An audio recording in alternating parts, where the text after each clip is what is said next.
जय हिंद दोस्तों, मैं रणबीर सिंह स्वागत करता हूँ एक बार फिर से आप सभी का आपके परिवार मैथ एंड जीएस क्लासेस में। तो दोस्तों, ये जैसा कि RRB NTPC and group D का प्रैक्टिस सेट चल रहा है, तो रेलवे स्पेशल है उसी का प्रैक्टिस सेट एनटीपीसी का, ठीक है। और अन्य एग्ज़ाम जो भी हैं आने वाले उन सब के लिए भी महत्वपूर्ण रहने वाला है। तो आप किसी भी एग्ज़ाम की तैयारी कर रहे हैं, कॉम्पिटिटिव एग्ज़ाम की, तो ये वीडियो आपके लिए हेल्पफुल रहने वाला है। तो एंड तक देखिए वीडियो को। और यदि आप चैनल पर पहली बार आए हैं, यानी आपने पहली बार विजिट किया हुआ है, तो आपसे रिक्वेस्ट है कि आप चैनल को सब्सक्राइब कर लीजिए, साथ ही साथ नोटिफिकेशन बेल को ऑन कर लीजिए, जिससे मिल सके नोटिफिकेशन सबसे पहले। और दोस्तों के साथ शेयर करना बिल्कुल ना भूलें। चलिए शुरू करते हैं। लाइक कर दीजिए प्यारा सा वीडियो को। ये प्रश्न था आपके पिछले सेशन में जो पूछा गया था, शिव कुमार शर्मा किसके प्रसिद्ध वादक हैं? ऑप्शन है सितार, बांसुरी, तबला और संतूर। तो इस पर फिलहाल हम लोग बहुत ज़्यादा बात नहीं करेंगे। तो फिलहाल इसका मैं करेक्ट आंसर बता दूं, शिव कुमार शर्मा जी जो हैं वो क्या हैं? संतूर वादक हैं, ठीक है, संतूर वादक। तो ये जम्मू कश्मीर से बिलोंग करते हैं, है ना। और ये क्लासिकल इंस्ट्रूमेंट बनाने का श्रेय दिया जाता है संतूर के मामले में। और इनका जो संतूर है 72 तारों के साथ अखरोट से बना हुआ विषम चतुर्भुज टाइप का इनका एक बनता है, थोड़ा सा अलग ही स्टाइल इसका, है ना। 1986 में संगीत नाट्य अकादमी पुरस्कार भी दिया गया, पद्म विभूषण भी हैं ये 2001 में, तो ये याद रखेंगे। बाकी बांसुरी, तबला, ये सब हम लोग पहले भी बात कर चुके थे। तो बांसुरी वादक कौन हो जाएंगे? हरिप्रसाद चौरसिया जी, है ना। तो ये सब हैं। फिलहाल हम लोग ज़्यादा इस पर बात नहीं करेंगे इसका, क्योंकि पहले बात हो चुके हैं इससे बहुत सारे प्रश्नों पे। इसका करेक्ट आंसर फिलहाल संतूर हो गया है। आगे हम लोग चल रहे हैं। और देखिए, भारत की पहली महिला विशेष उपनगरीय रेलगाड़ी भारतीय रेल के निम्न में से कौन से मंडल से शुरू की गई? तो ये देखिए प्रश्न बहुत ही बेहतरीन है, और ऐसे प्रश्न बनेंगे तो महत्वपूर्ण रहते हैं आमतौर पर, ठीक है। तो ये याद रखना होगा। क्या है? भारत की पहली महिला विशेष जो उपनगरीय रेलगाड़ी है ना, भारतीय रेल के निम्न में से कौन से मंडल से शुरू की गई? तो महिला स्पेशल उपनगरीय ट्रेन ये जो शुरू करी गई थी 5 मई से, 5 मई 1992 में, ठीक है, मुंबई से आरंभ की गई थी। तो मुंबई आपका किस में आता है? पश्चिमी जोन में, ठीक है। तो पश्चिमी मंडल आप कह सकते हैं। तो ये याद रखेंगे, है ना। मुंबई से चर्च गेट से बोरीवली के बीच में ये ट्रेन चलती है। चलिए ठीक है, आगे चलते हैं हम लोग। भारत का कौन सा राज्य अत्यधिक प्रति व्यक्ति दारू की खपत के लिए माना जाता है? ये आपका थंबनेल का प्रश्न था। तो सबसे ज़्यादा दारू की खपत कौन करता है? ये थोड़ा सा पुराना डेटा हो जाएगा, है ना। और फिलहाल वही रहेगा आंसर। तो ऑप्शन देखिए, गुजरात, केरल, तमिलनाडु, तेलंगाना। जो भी आपका आंसर हो आप ठीक करिए। तो कौन सा आंसर हो जाएगा? करेक्ट आंसर केरल, ठीक है। सबसे ज़्यादा केरल जो है खपत करता है। और फिलहाल ये आंकड़े 2015 के हैं, अभी भी बरकरार ही हैं। ये पंजाब में दिमाग ना लगाइएगा, यूपी बिहार भी लोग सोच रहे होंगे। फिलहाल केरल में लगभग प्रति व्यक्ति जो है वार्षिक रूप से 8 लीटर से अधिक शराब पीता है ना। तो ये तो देखा जाए तो हम लोग को कुछ क्षेत्रीय मामलों में उतना तो लोग एक ही दिन में पी जाते हैं, तो इस हिसाब से तो भैया कम ही हो जाएगा। लेकिन यहाँ पे प्रति व्यक्ति की बात की जा रही है पूरे केरल में, ठीक है। और बातें यहाँ पे आंकड़े, यूपी बिहार में आंकड़े इसलिए कम है क्योंकि वो बिना जानकारी के लोग पीते हैं ना। वहाँ तो ब्रांडेड जो दुकानों से बिकती है तो सरकार को पता है। यहाँ कच्ची बिक रही है तो क्या फ़र्क पड़ता है, कौन जानता है ना। बोरा बोरा बेच रहे हैं लोग। तो देखा जाए तो खपत तो इधर ही है, लेकिन आंकड़ों के रूप में तो वहीं दिखाई दे रहा है ना। बॉटल वहीं से ज़्यादा खपत होते हैं। तो जिसमें सबसे ज़्यादा बियर और जो अंग्रेजी शराब हैं वो सब बिकता है। यहाँ तो कच्ची पन्नी वाला लोग चला रहे हैं।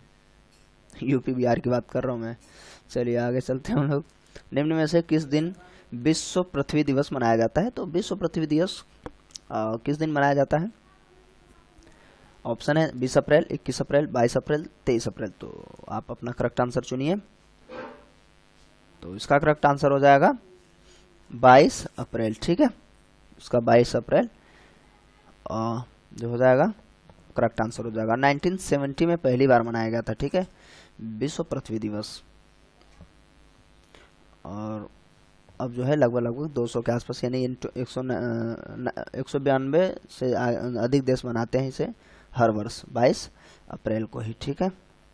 आगे, क्षेत्रफल की दृष्टि से भारत का सबसे बड़ा राज्य कौन सा है? तो क्षेत्रफल की दृष्टि से बात हो रही है ना, तो करेक्ट आंसर कौन सा हो जाएगा? ऑप्शन देखिए, मध्य प्रदेश, राजस्थान, उत्तर प्रदेश, महाराष्ट्र। तो करेक्ट आंसर क्या हो जाएगा? राजस्थान, ठीक है। क्षेत्रफल की दृष्टि से राजस्थान करेक्ट आंसर हो जाएगा, ठीक है। और क्रम से अगर 5 की बात कर लें तो मैं भी थोड़ा भूल रहा हूँ, देखते हैं। राजस्थान, और राजस्थान के बाद सेकंड नंबर पे कौन आ जाता है? देखिए, पहले 5वें नंबर पे तो आता था जम्मू एंड कश्मीर, तो वो तो आएगा नहीं। उत्तर प्रदेश का क्रम में थोड़ा सा भूल रहा हूँ कि महाराष्ट्र पहले आएगा या वो। तो राजस्थान के बाद आई थिंक महाराष्ट्र ही है, और ये मैं भूल गया हूँ, दिमाग से उतर गया, फिर भी आप देख लेते हैं इसे। फिर उसके बाद एमपी, फिर यूपी, अब उसके बाद सब आंध्र प्रदेश आएगा मेरे हिसाब से। ये देख लीजिएगा, ये आप लोग मुझे करेक्ट करिएगा, ठीक है। मैं थोड़ा सा फॉरगेट हो रहा हूँ। हाँ, जनसंख्या की दृष्टि से तो उत्तर प्रदेश नंबर 1 पे है, ठीक है। तो ये याद रखेंगे। और हाँ, सबसे ज़्यादा जनजातियाँ एमपी में पाई जाती हैं, मध्य प्रदेश में सर्वाधिक सबसे ज़्यादा जनजातियाँ पाई जाती हैं, राजस्थान में सर्वाधिक सरसों का उत्पादन होता है, यानी तेल का, मध्य प्रदेश में मोटे अनाज, मक्का वगैरह, और उत्तर प्रदेश तो गेहूँ, गन्ना इत्यादि में नंबर 1 पे है, जिसमें चावल भी है, लेकिन यानी कि कुल खाद्यान्न के मामले में महाराष्ट्र तो आप जानते हैं चीनी उत्पादन में नंबर 1 पे है, प्याज वगैरह है ना, कपास इत्यादि। फिलहाल हम लोग बात क्या चल रही थी, सबसे बड़ा तो हम लोग का राजस्थान ही आगे चल रहे हैं हम लोग। डाक मीटर का यानी कि द्वारा आविष्कार किया गया था, और तो किसके द्वारा आविष्कार किया गया था? तो Fyodor Pirotsky, Arthur Pitney, Fritz Pfleumer, Stephen Perry. तो ये आपको करेक्ट आंसर बताना है कि डाक मीटर का सबसे पहले किसने आविष्कार किया हुआ है? तो आर्थर पिटनी, याद रखेंगे आप लोग, करेक्ट आंसर आर्थर पिटनी हो जाएगा, ठीक है। और ये व्यावसायिक रूप से इसका जो वाल्टर बोवेज ने किया था, है ना, तो ये याद रखेंगे। चलिए आगे चलते हम लोग।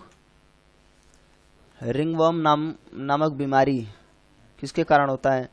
तो कवक, बैक्टीरिया, वायरस, मक्खियाँ। तो रिंगवर्म जो है आमतौर पे कवक की वजह से होता है, ठीक है। जिसे हम दाद, रिंगवर्म को आमतौर पे एक गलत नाम है, बिगड़ा हुआ नाम, वो वर्म तो होता है, जैसे वो क्या बोलते हैं, और जैसे बर्मी कंपोस्ट वगैरह बनाते हैं तो हम कीट कह लेंगे, तो कीट से तो होने वाला है नहीं, तो ये हम कहें तो गलत नाम है आमतौर पे यूज़ किया जाने वाला। ये आमतौर पे इसे हम दाद कहते हैं, या डोमेटा फाइटोसिस या चीनिया के रूप में भी जानते हैं, है ना। तो ये जानते हैं आमतौर पे फफूंद से हो जाता है, फफूंदी वाले जैसे कवक से, ठीक है। तो इसका करेक्ट आंसर कवक ही होगा। वायरस तो फंगल वगैरह, सॉरी, जैसे आपका जुकाम वगैरह है, वायरस, और भी ये चीज़ें हैं, बहुत सारे और भी रोग हैं, बैक्टीरिया से रोग हैं, मक्खियाँ तो वाहक होती हैं। तो कुल मिला के बीमारी जो है कवक से ही होती है ज़्यादा। आगे चलते हैं हम लोग। केकड़े किस प्रजाति के अंतर्गत आते हैं? तो मोलस्का, निडेरिया, आर्थ्रोपोडा और प्लेटीहेल्मिन्थेस। तो फिलहाल इसका करेक्ट आंसर क्या हो जाएगा? तो केकड़ा जो है किससे संबंधित है? आर्थ्रोपोडा। आर्थ्रोपोडा का मतलब जमीन से संबंध रखने वाले आमतौर पे, जैसे आर्थ्रोपोडा में आपका तिलचट्टा आ जाएगा, ऐसे बहुत सारे आर्थ्रोपोडा में ही आते हैं, तो उसमें केकड़ा भी आता है। ठीक है, तो बस इसका जो है करेक्ट आंसर क्या हो जाएगा, आर्थ्रोपोडा। ठीक है, तो जैसे केकड़ा हो गया, समुद्री झींगा, यानी कि उसे हम महाचिंगट भी लोग कहते हैं, चिंगट कहते हैं, झींगी, क्रील, ये सब हैं। इस प्रकार के जो इसी के जैसी प्रजातियां होती हैं वो आर्थ्रोपोडा में ही आती हैं। ठीक है, जो ज़मीन पे आमतौर पर रहने वाले हम कह सकते हैं, ज़मीन से ऐसा लग रहा है ना आर्थो, बाकी मोलस्का वगैरह तो जैसे सीप वगैरह हैं, मोलस्का में आने लगेंगे। चलिए, इनका पूरा बायोलॉजी के इंटरमीडिएट में पूरा ठीक ठाक दिया हुआ है। इसमें आधुनिक आवर्त सारणी का आविष्कार किसने किया हुआ था? तो आधुनिक आवर्त सारणी का आविष्कार आमतौर पे ऑप्शन है फैराडे, माइकल फैराडे तो मतलब ही नहीं है पंखाओं का कोई मतलब नहीं यहाँ पे। मेंडलीफ, न्यूटन, बोर, तो करेक्ट आंसर मेंडलीफ हो जाएगा। ठीक है, तो इसके जो करेक्ट आंसर होंगे मेंडलीफ, और इन्होंने 1869 में आवर्त सारणी दिया हुआ था, है ना। उस समय 8 वर्ग ही थे, अब तो 18 हैं, 18 वर्ग 7 आवर्त। ठीक है, आवर्त मतलब ऐसे ऐसे वाले 7 और ऐसे 18 हैं। ठीक है, वर्तमान में।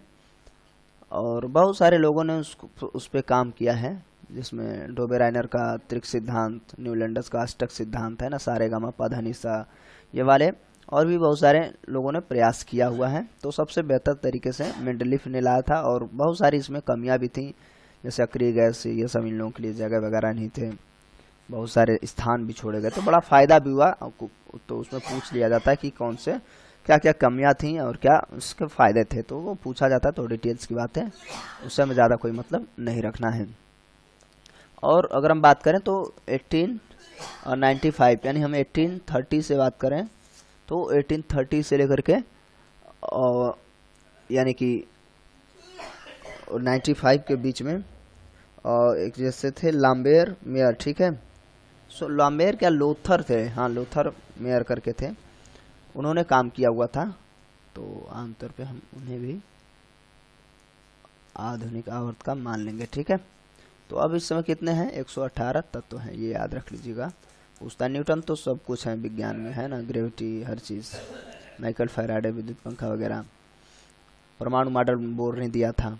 ठीक है, फिलहाल मेंडलीफ का आप याद रखेंगे। मेंडलीफ का जो पूरा नाम था त्रिविंद्र मेंडलीफ। ठीक है, ये रसिया से संबंध रखते थे, अब क्या है, हाँ सॉरी, समभारकों में होता है। समभारक होने का मतलब ये परमाणु सही है, समान भार संख्याएं किंतु विभिन्न परमाणु संख्याएं, विभिन्न भार संख्याएं किंतु समान संख्याएं, समान भार और परमाणु संख्याएं, विभिन्न भार एवं परमाणु संख्याएं। तो इसका जो करेक्ट आंसर हो जाएगा, जो बिना कुछ समय गंवाए आप चुन लीजिए, इसका करेक्ट आंसर पहला हो जाएगा। समान भार होगा लेकिन अलग अलग परमाणु संख्याएं होती हैं। अब देखिए, मैं परमाणु इसका थोड़ा सा कॉन्सेप्ट दे दूं कि परमाणु भार और क्रमांक में, क्रमांक देखिए ऐसे रखा जाता है, क्रमांक है तो जैसे हाइड्रोजन का 1 है ऊपर लिखा हुआ है, फिर हीलियम है ना 2, तो अब वहाँ पे नीचे जो है और फिर लिथियम, बेरिलियम, बोरान जो है सब जा रहे हैं। तो इसमें क्या है, यहाँ पे लिखा होता है, ये 3 हो गया, तो इसमें नीचे भार लिखा होता है यहाँ पे नीचे।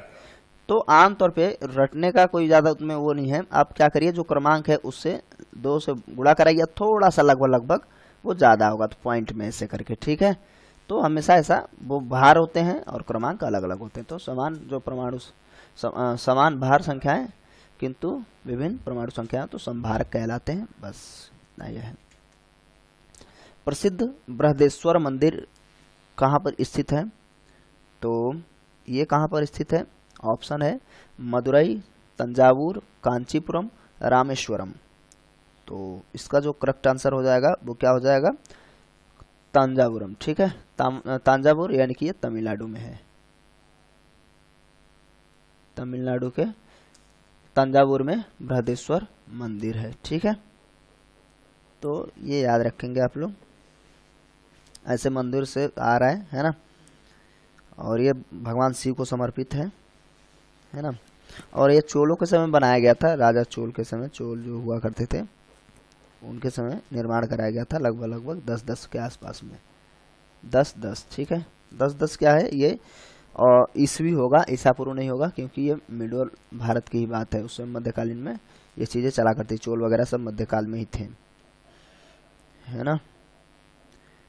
तो इसका भी आंसर हुआ पूरा। और ये है आपके लिए प्रश्न, प्यारा सा छोटा सा, जिसको आपका मुझे इंतज़ार रहेगा कि आप इसको कमेंट बॉक्स में बताएं।